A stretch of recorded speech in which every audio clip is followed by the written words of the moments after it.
Hey, y'all, and welcome to Politibrawl. My name is Brian, and Trump is out here having the time of his life, and you can hear it in the crowd too. And furthermore, listen to what he is signing into law just hours after his inauguration. This is how you make America great again. Let's dive in. We're going to save over $1 trillion by withdrawing from that treaty.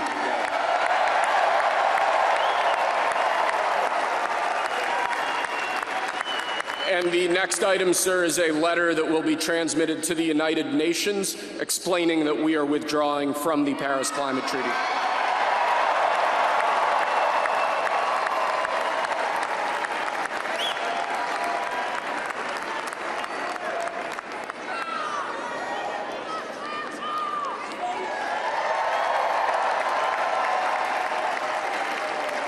Thank you, sir.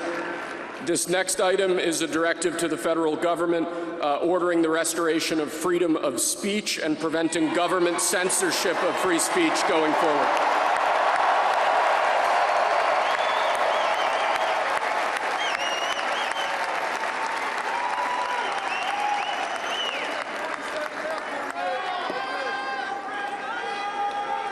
And lastly, sir, before we go back to the Oval Office to sign a large number of other items, is a directive to the federal government ending the weaponization of government against the political adversaries of the previous administration, as we've seen.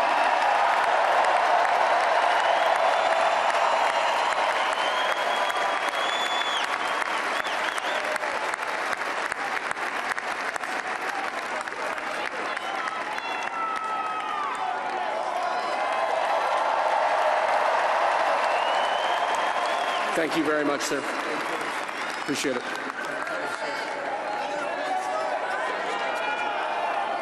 Pretty fun job.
Yo, we are so back, baby. Hear that chant.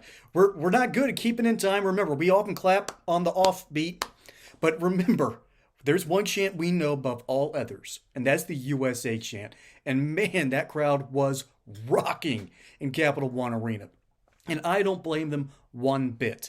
It is time for a wiping of the slate. It's time to shake off the erasers. It's time to wipe down that chalkboard, and it's time to wipe the slate clean and start anew. I think we've sort of hit a reset button. And this is where we come to say, all right, we're going to stop the weaponization of our federal government. We're going to stop censoring your speech and using federal pressure with as in the CIA and the FBI, pulling Mark Zuckerberg aside and telling him, you better pull out that story about Hunter Biden's laptop or else. And you wonder why the Silicon Valley dudes are all rallying around Trump? That story alone was enough to get Zuckerberg, once he finally felt that he could run away from the clutches of a weaponized FBI and CIA, he is running screaming towards the other side, realizing what has happened and what they could have done to him. That's over. That is over. We're not doing that crap anymore. We are not persecuting Americans for standing up for their rights. We're not doing that anymore, okay? We are applying equal laws, and we are once again treating Americans and the government like they work for the people.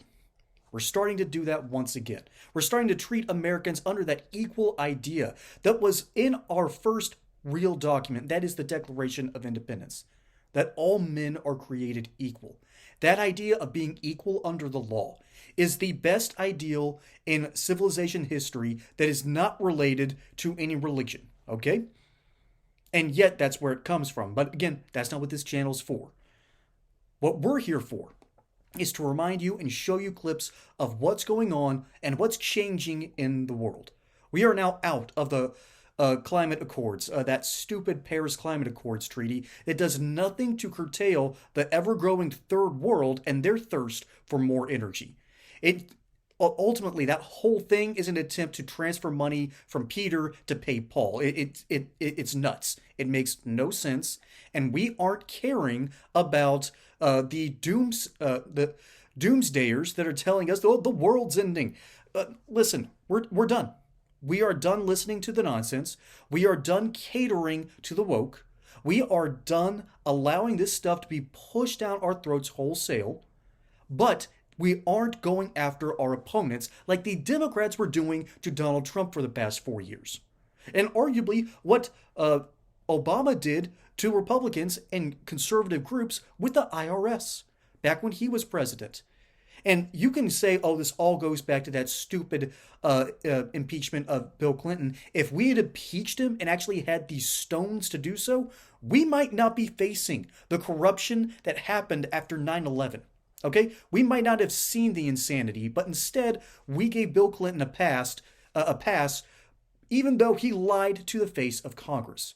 It is time to stop enabling this nonsense and start equally applying the law. Now, granted, there's another time for an argument about executive orders. I'm not a big fan of those. Giving the executive too much power to go over the head of Congress and create legislation without it being legislation, that's problematic from a legal perspective. But that's not what we're here to talk about. Because the whole point of this is to end the nonsense, wipe the slate clean, and say, this is our starting point. If we can get along, we're going to do just fine. Like brothers and sisters on a long road trip to San Antonio from Atlanta, riding in the back of the barely 2000s Ford F-150, we had to learn how to play nice with each other, or else it was going to be a long 2-day drive. I am still traumatized over that trip. But we are going to have to learn how to get along. We are going to have to learn what mercy is supposed to be, where clemency is supposed to be shown, and when we do need to really go after the criminals and the corrupt in our system.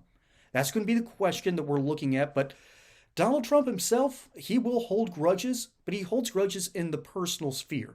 He uses them and weaponizes them to get something he wants, and then he's best buddies with them. Just look at him and Ted Cruz. They went after each other tooth and nail 8 years ago, and now they're buddies. J.D. Vance is an ex-never-Trumper. I was a never-Trumper for a little while. We all have the opportunity to realize, well, we were so wrong, and now we are so back. I love using this little prop every now and then. Not much of a hat guy, but it's time to make America great again. The crowd is feeling it. I'm feeling it. Hope you're feeling it too. Let me know how excited you are down in the comments below. My name is Brian. Hope you like and subscribe here on Politibrawl. And until next time, y'all have a good one.